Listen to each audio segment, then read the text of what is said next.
Hello दोस्तों, welcome back to LR chemistry YouTube channel. तो दोस्तों, जैसे कि आप जानते हैं कि मैंने chapter number 4 chemical kinetics start किया हुआ है, जिसे हम हिंदी में कहते हैं रासायनिक बलगतिकी।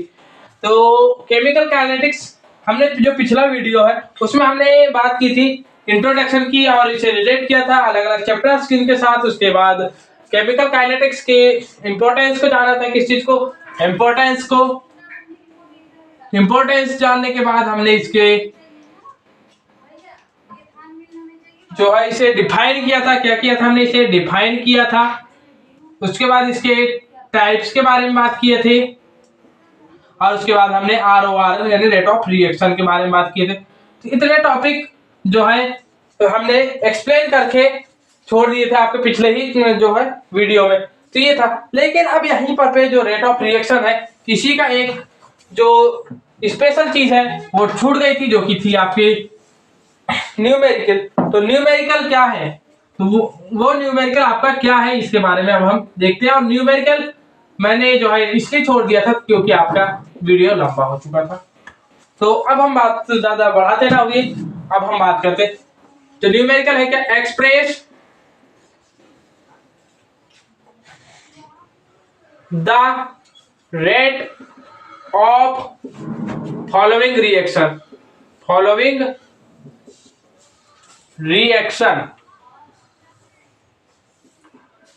रिएक्शन क्या है देख सकते हैं आप कि NO2 मतलब नाइट्रस ऑक्साइड से आपको बनाना है क्या? नाइट्रिक ऑक्साइड और जो है oxygen. Nitrous oxide, nitric oxide और यहाँ पर बैलेंस कर रहे हैं तो कहाँ गलती कर रहा हूँ मैं, बैलेंस करेंगे तो यहाँ पर 2 आ जाएगा। ये रही बात। इसके बाद हम बैलेंस किए। अब यहाँ पे ये तो पहला क्वेश्चन तो आपका हो गया, लेकिन यहीं पर मैं अगर से एक और क्वेश्चन ऐड कर दूं और लिख दूं कि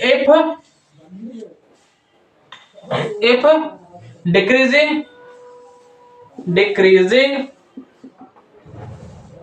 rate of reaction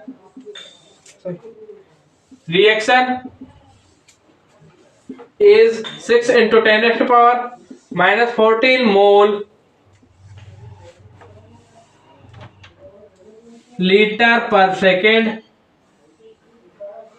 mole per litre second हो, then find the increasing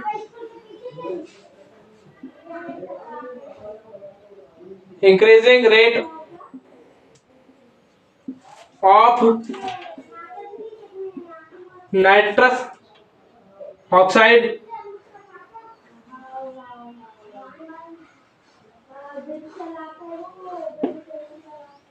and oxygen। तो ये रहा आपका क्वेश्चन। तो ये जब क्वेश्चन ये है तो अब यहाँ पर आपको क्या करना है, आपको तो यहाँ क्वेश्चन क्या बोल रहा है कि आपको सबसे पहले इसे आपको रेट ऑफ रिएक्शन के रूप में एक्सप्रेस करना है, जो कि रिएक्शन है नाइट्रिक ऑक्साइड से नाइट्रस ऑक्साइड और ऑक्सीजन बन रहा है। और यहाँ पे यदि से इनकी कंसंट्रेशन, फिर अब हम बात कर रहे थे क्या, इसके बाद हम यहाँ पर दिया हुआ है कि डिक्रीजिंग रेट ऑफ जो है आपके nitric oxide, rate of nitric oxide reaction नहीं है यहाँ पे, decreasing rate of nitrous oxide is 6 into 10⁻⁻14 mole litre per second है। तो फिर यहाँ पर आपको फाइंड करना है क्या कि इसकी increasing rate of nitrous oxide and nitric oxide and oxygen, ये बात करना है। ये चलिए सबसे पहले हम बात करें यहाँ पे एक्सप्रेस कर देते हैं। तो एक्सप्रेस करने के लिए आपको पता है, आपको उसके लिए सबसे पहले बात कर दे तो आपको पता है कि dR/dt और यहाँ पे R भी यहाँ कंसंट्रेशन मतलब dC/dt होता है, dC/dt करेंगे तो आपको यहाँ क्या प्राप्त होगा, rate of reaction rate of reaction प्राप्त होगा। dC/dt करते हैं तो आपको रेट ऑफ रिएक्शन प्राप्त होगा। अब यहाँ C कैसे प्राप्त करेंगे, यानी कंसंट्रेशन। C यहाँ कंसंट्रेशन है, तो किसी भी मॉलिक्यूल को कैपिटल ब्रैकेट में लिखेंगे तो आपको प्राप्त हो जाएगा क्या, कंसंट्रेशन। उसका कंसंट्रेशन कहलाता है। तो यहाँ पर ये रहा, तो ये हो गया क्या आपका concentration of nitric oxide. Nitric oxide के कंसंट्रेशन आप इस तरीके से शो कर सकते हैं। तो आइए ROR1 is equals to DNO2 by dt। ROR2 DNO by dt। अब यहाँ पे इसके बराबर, लेकिन ROR3 is equals to DO2 by dt। ये रही बात। लेकिन यहाँ पर एक दिक्कत की बात है। दिक्कत की बात क्या है कि यहाँ पर ये तो आप कहेंगे कि ये आपके हो गए क्या, रेट ऑफ रिएक्शन, लेकिन रियलिटी में ये रेट ऑफ रिएक्शन की जो है वो नहीं होगी यहाँ पर, जब तक आप यहाँ इक्वेलिटी को शो नहीं करेंगे। यहाँ किसको शो नहीं करेंगे, इक्वेलिटी को। इक्वेलिटी को जब तक शो नहीं करेंगे तब तक यहाँ पे बात नहीं आएगी। इक्वेलिटी को शो करते हैं, equality of reaction, rate of reaction, ये करेंगे तो आपको क्या प्राप्त हो जाएगा, DNO by dt।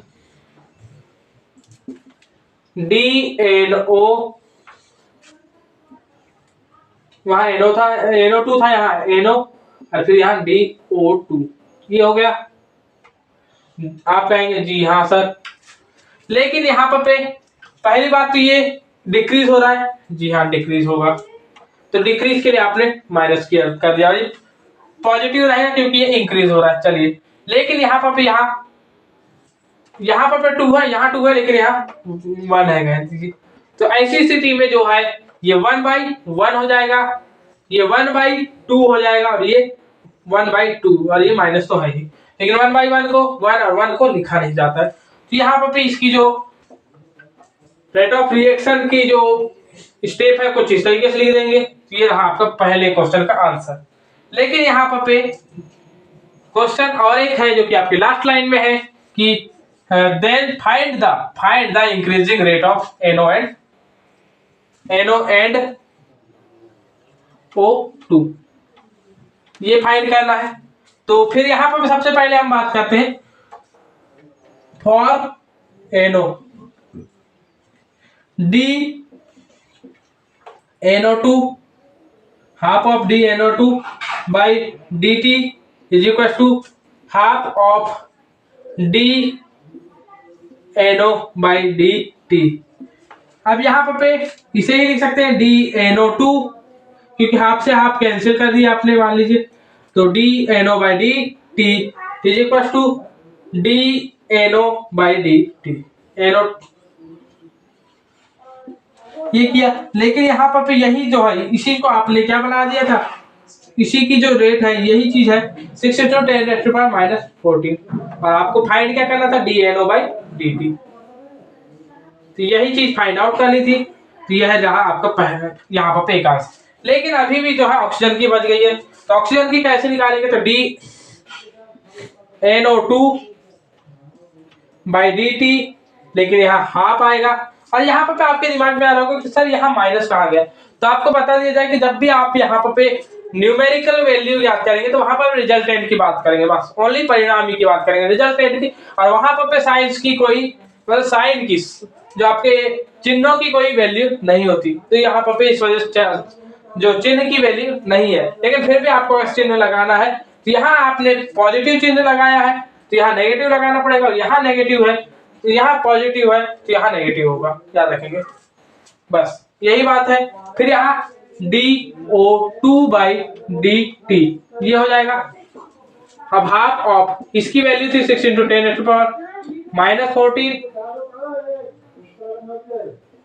DO2 by dt, तो 3 × 10⁻⁴ is equals to DO2 by dt।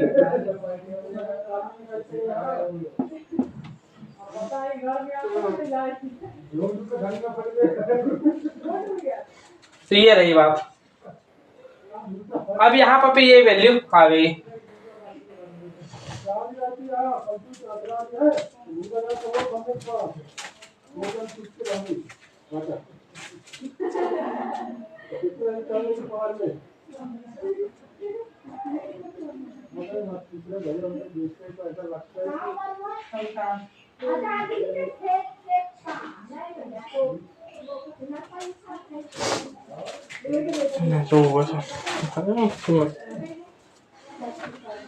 हाँ, इसके बाद हम तो अब आते हैं अपने नेक्स्ट जो कि टॉपिक है आपका नेक्स्ट टॉपिक। तो यहीं पर इसी से जो रेट लॉ है, रेट लॉ से ही रिलेटेड एक और टॉपिक है, फैक्टर्स अफेक्ट रेट लॉ नहीं, रेट ऑफ रिएक्शन। तो रेट ऑफ रिएक्शन से रिलेटेड एक और टॉपिक है जो कि है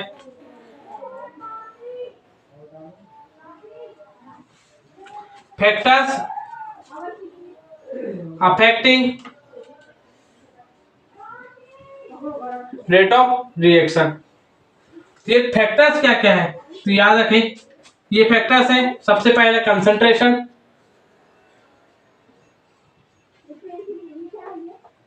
ऑफ रिएक्टेंट्स, यहाँ पर जिसकी भी बात होगी यहाँ रिएक्टेंट्स की बात होगी।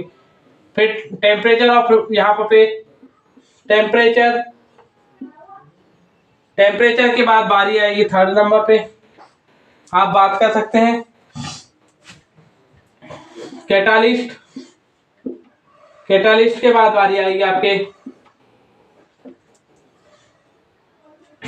प्रेशर, और इसके बाद प्रेशर के बाद पांचवें नंबर पे नेचर ऑफ रिएक्टेंट्स, तो नेचर, और फिर उसके बाद सिक्स्थ नंबर पे एक और चीज होती है जो कि नेचर ऑफ सॉल्वेंट। तो ये रही बात, सॉल्वेंट। तो ये बात रहती है। तो आपकी ये छह most of the case 6 factors होते हैं, 6 फैक्टर्स जो कि अफेक्ट करते हैं आपके रेट ऑफ रिएक्शंस को। अब ये किस प्रकार करेंगे इसके बारे में हम जानकारी लेते हैं।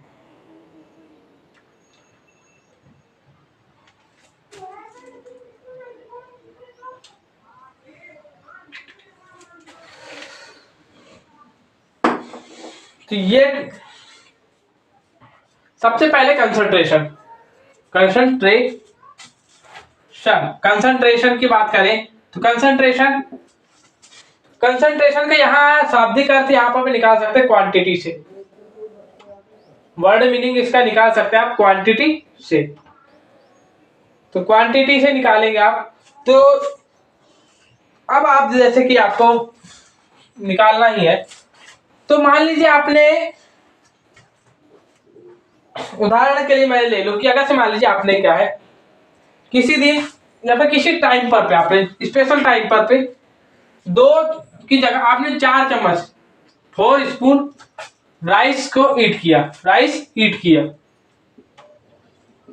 अब यहाँ पर ये बात रही, या फिर किसी और अगले ही टाइम आपने मतलब कभी के और आपने 1 स्पून राइस ईट किया। अब यहाँ पर पे आप कहेंगे आपको ज्यादा संतुष्टि कब होगी, जबकि आपने ज्यादा राइस ईट किया, ज्यादा राइस मतलब ज्यादा खाना खाया तो आपको ज्यादा संतुष्टि होगी। तो यहाँ पर पे एक प्रकार से आपने जितना ज्यादा खाना खाया और संतुष्टि आपके प्रोडक्ट है, जबकि आपका खाना रिएक्टेंट है मान लीजिए। तो कब आपको ज्यादा संतुष्टि मिली, जब आपने ज्यादा खाना खाया, मतलब ज्यादा रिएक्टेंट यूज किया तो आपको ज्यादा संतुष्टि हुई। यदि से आप इसी जगह आप दूसरा जो आप उदाहरण समझे, तो मान लीजिए आपने चाय बनाने के लिए आप क्या क्या लेते हैं, वाटर, पहली चीज। दूसरी चीज लेते हैं क्या, मिल्क। थर्ड नंबर पे आप बात करेंगे क्या, शुगर। और लास्ट ऑफ द लिस्ट हो जाएगी आपकी क्या, टी। तो यहां पर ये करेंगे यूज। तो यहां पर मान लीजिए आपके पास हाफ ग्लास ऑफ वाटर है, और 1 कप ऑफ मिल्क है, 1 कप है मिल्क। जबकि आपने शुगर जो है वो 10 ग्राम है, और जो है ये 1 स्पून आपकी टी है। तो यहाँ आप सिर्फ और सिर्फ 1 कप बना पाएंगे, जबकि आपने अगर से मान लीजिए यहीं पर पे क्वांटिटी चेंज करके आपने क्वांटिटी बढ़ाई और इसे 5 ग्लास, यहाँ पर 10 कप्स 100 ग्राम्स, और टोटल यहाँ पर स्पून लिया आपने 10 स्पून टी लिए। इस स्थिति में आपको जो चाय बनेगी आपकी वो ज्यादा मात्रा में बनेगी, मतलब रिएक्टेंट आपने ज्यादा लिया तो प्रोडक्ट आपको ज्यादा मिलेगा। तो यही बात है। तो आप यहीं से कह सकते हैं क्वांटिटी या फिर concentration is directly proportional to, यहीं से आप समझ चुके होंगे कि कंसंट्रेशन और इसी को ही दूसरे शब्दों में कहते हैं quantity is directly proportional to rate of reaction. ऐसे ही आपके जब टेम्परेचर की बात करते हैं तो टेम्परेचर में आप देखेंगे कि आपके टेम्परेचर की बात आई है, तो हम टेम्परेचर में यहाँ देखते हैं कि आपके जो टेम्परेचर है बढ़ेगा, टेम्परेचर बढ़ेगा तो आपकी काइनेटिक एनर्जी बढ़ती है, काइनेटिक एनर्जी बढ़ेगी तो रिएक्टेंट्स आपस में जल्दी कोलिब्रेट करेंगे, जल्दी टकराएंगे तो प्रोडक्ट जल्दी देंगे, इसका मतलब रेट ऑफ रिएक्शन बढ़ जाएगी। और अगर टेम्परेचर घटाते हैं तो काइनेटिक एनर्जी भी घटेगी, और काइनेटिक एनर्जी घटेगी तो रेट ऑफ रिएक्शन भी घट जाएगा। कैटालिस्ट होगा तो कैटालिस्ट जो है आपके एक्टिवेशन एनर्जी को घटाएगा। एक्टिवेशन एनर्जी होती क्या है अब हम थोड़ी देर आपको 1 और 2 वीडियो के बाद में बताएंगे। और उसके अलावा जो है आपका ये एक्टिवेशन के एनर्जी के घटने की वजह से जो है यहाँ पर रेट ऑफ रिएक्शन बढ़ जाती है। ऐसे प्रेशर बढ़ाएंगे, वॉल्यूम घटेगा, और वॉल्यूम घटेगा तो रेट ऑफ रिएक्शन बढ़ जाएगा। अब नेचर ऑफ रिएक्टेंट्स की बात करते हैं। नेचर ऑफ रिएक्टेंट्स की बात करेंगे आज। तो हम नेचर ऑफ रिएक्टेंट्स जो है, अगर से मान लीजिए लूजली बॉन्डेड मॉलिक्यूल है, यहाँ पर नेचर से रिलेटेड, यहाँ पर बॉन्डिंग से रिलेशन है। और यहाँ पे अगर से रिएक्टेंट के बॉन्डिंग अगर से लूज है तो यहाँ पर आपका आसानी से प्रोडक्ट प्राप्त होगा, मतलब रेट ऑफ रिएक्शन बढ़ जाएगी। और अगर से स्ट्रांगली बॉन्डेड है तो यहाँ पर रिएक्शन जो है रेट ऑफ रिएक्शन घट जाएगी और प्रोडक्ट लेट प्राप्त होगा। अब यहाँ पे आप देखेंगे कि आपने देखा था क्या आयोनाइजेशन रिएक्शन जब भी देखते हैं तो यहाँ पर पे क्या देखते हैं आपकी ये रिएक्शन में जो है बॉन्ड तो बहुत ही ज्यादा स्ट्रॉन्ग होते हैं, लेकिन फिर भी यहाँ पर प्रोडक्ट बहुत जल्दी प्राप्त हो जाता है। तो यहाँ पर इसके पीछे काम करता है आपका सॉल्वेंट। तो सॉल्वेंट काम करते हैं, मान लीजिए पोलार के साथ polar solvent plus polar solvent use करेंगे तो आपके जो है रेट ऑफ रिएक्शन ज्यादा होगी और प्रोडक्ट जल्दी प्राप्त हो जाएगा। नॉन पोलार के साथ नॉन पोलार यूज करेंगे तो आपकी रेट ऑफ रिएक्शन फिर हाई होगी और प्रोडक्ट जल्दी प्राप्त हो जाएगा। ये रही बात। या फिर आपने यहीं पर बात की, अब यहाँ पे उल्टा की है, मान लीजिए पोलार के साथ नॉन पोलार सॉल्वेंट यूज किया, पोलार रिएक्टेंट के साथ नॉन पोलार, तो रेट ऑफ रिएक्शन डाउन हो जाएगी। या फिर नॉन पोलार प्रोडक्ट के साथ पोलार रिएक्टेंट यूज किया तो यहाँ आपके जो रेट ऑफ रिएक्शन है वो फिर डिक्रीज हो जाएगी। तो ये रही बात, यही बात थी यहाँ पे फैक्टर्स अफेक्टिंग ROR में। तो ये रही बात। अब इसके अलावा हम बात करते हैं आपके फैक्टर्स अफेक्टिंग के बाद रेट लॉ की। तो हम बात कर रहे हैं किसकी, रेट लॉ की।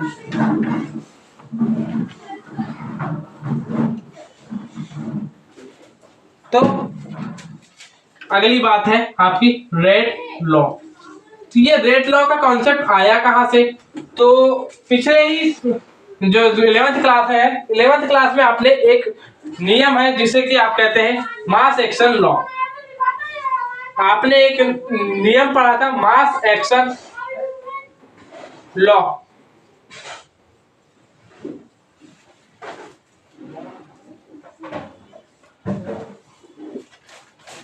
Mass action law. अब इसे जो है प्रतिपादित या फिर आपको प्रपोज किसने किया था, तो गुल्डबर्ग एंड वागे। वाघे, ये दो साइंटिस्ट थे, इन्होंने आपके इस नियम को मास एक्शन लॉ, द्रव्यानुपाती के नियम को प्रतिपादित किया था। अब ये नियम क्या कहता था कि किसी अभिक्रिया की दर मतलब rate of reaction is directly proportional to concentration of reactants.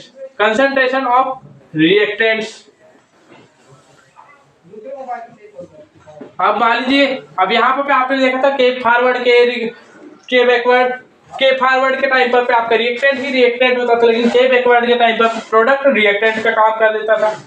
और ये नियम आपने मेन रूप से आपने कहाँ पढ़ा था, तो आपने इसे पढ़ा था जो आपके टू साइडेड रिएक्शन होती है, तो उत्क्रमणीय अभिक्रिया, जिन्हें आप कहते हैं उत्क्रमणीय अभिक्रिया, वहां पर आपने देखा था। उत्क्रमणीय अभिक्रियाओं में देखा था, तो मान लीजिए कोई रिएक्शन आपने ए से बी बना रहे, लेकिन यहाँ पे इनके एक्स और वाई, एक्स मॉलिक्यूल ऑफ ए और वाई मॉलिक्यूल ऑफ बी आपने मिलाने पर आपको कोई प्रोडक्ट प्राप्त हो रहा है, कोई product.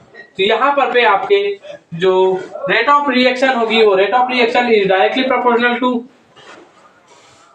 A and B. But यहाँ पर पे बात आएगी कि ये एक्स और वाई कहाँ आएंगे, तो एक्स और वाई यहाँ पर इसके घातांक में चले जाएंगे, ये इस तरीके से ये होते हैं। अब यहीं पर पे मान लीजिए आपने रेट ऑफ रिएक्शन, अब यहाँ पर पे आप हटाना चाह रहे हैं क्या, प्रोपोर्शनैलिटी साइन को हटाना चाह रहे हैं, समानुपातिक चिन्ह को हटाना चाह रहे हैं, तो यहाँ पे इक्वल का चिन्ह आ जाएगा और यहाँ समानुपाती नियतांक, यानी कि आपका समानुपाती नियतांक आ जाएगा और a to the power x and b to the power y हो जाएगा। ये बात रही, तो यहाँ पर भी ये बात रही। अब यहाँ पर पे मान लीजिए concentration of reactant A and concentration of reactant B is equal to 1 mole litre per second हो, sorry 1 mole per litre second हो, तो फिर यहाँ पर पे इस स्थिति में क्या हो जाएगा, ROR is equal to K। इस स्थिति में ROR is equal to K ये हो जाता है। तो यहाँ पर पे आपको जो है, यहाँ पर पे अब यहाँ बता दी जाए where K is rate constant, आपके दर स्थिरांक है यहाँ पर पे आपका K, तो ये बात रही, रेट कांस्टेंट है, तो ये रही बात। तो रेट कांस्टेंट है, तो अब हम बात कर लेते हैं इसी के बारे में।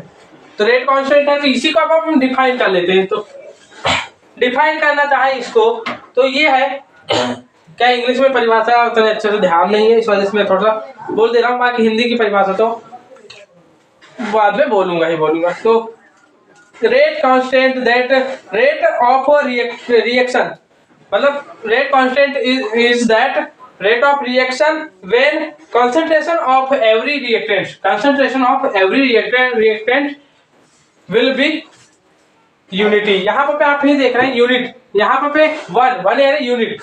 तो आप अगर से मान लीजिए आप यहीं पे हिंदी में बोलना चाहें हम इसे, तो हिंदी में क्या बोलेंगे कि दर स्थिरांक वह दर वेग है, सॉरी अभी दर स्थिरांक वह अभिक्रिया की दर है जबकि सभी अभिकारकों की कंसंट्रेशन इकाई हो, सभी अभिकारकों की कंसंट्रेशन इकाई हो, तो उस समय जो आपका रेट ऑफ रिएक्शन होगी उस समय की, वही होगी आपकी रेट कांस्टेंट। तो यही थी बात। इसी के अलावा हम बात करते हैं, ये तो बात की हमने रेट कांस्टेंट की। अब हम रेट कांस्टेंट के अलावा अब बात कर लेते हैं फैक्टर्स अफेक्टिंग रेट कांस्टेंट को।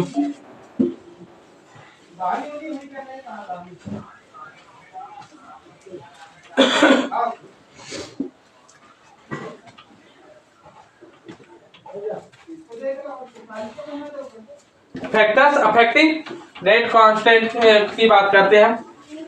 यहाँ रेट लॉ की बात हो गई थी, रेट कांस्टेंट की बात हो। फैक्टर्स अफेक्टिंग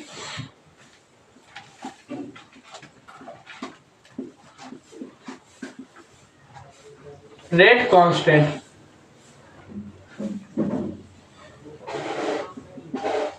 मतलब कि वे कौन कौन से कारक हैं जो कि आपके रेट कांस्टेंट को प्रभावित करेंगे। तो रेट कांस्टेंट किसके होने से प्रभावित होगा, तो यहाँ पर रेट कांस्टेंट जो है आपके प्रभावित होगा।